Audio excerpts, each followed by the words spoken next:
Nouveau face-à-face tendu entre manifestants et forces de l'ordre, hier après-midi dans les rues de Rotterdam.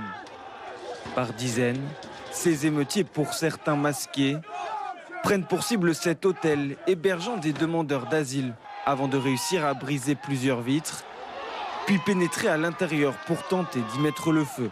Selon les autorités locales, au moins 10 policiers ont été blessés. Au sud, comme au nord du pays, les mêmes scènes d'affrontements et de violence se répètent.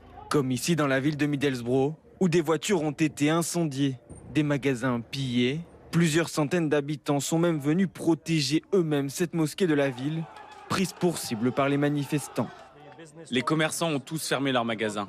Les habitants veulent s'assurer que tout soit protégé. Pour être honnête, pour la première fois de ma vie, j'envisage de quitter ce pays. Je n'ai pas peur pour moi, mais j'ai de jeunes enfants. Je m'inquiète pour eux.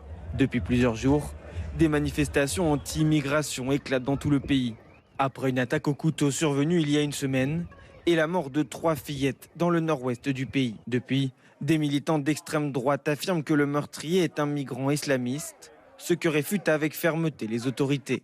Si vous ciblez des personnes en raison de la couleur de leur peau ou de leur foi, vous êtes d'extrême droite. Nous ferons tout ce qu'il faut pour que le message soit absolument clair. Si vous participez à ces violences, vous le regretterez et vous serez traduit en justice le plus rapidement possible. Rien que pour ce week-end, les forces de l'ordre ont indiqué avoir arrêté plus d'une centaine de personnes dans tout le pays.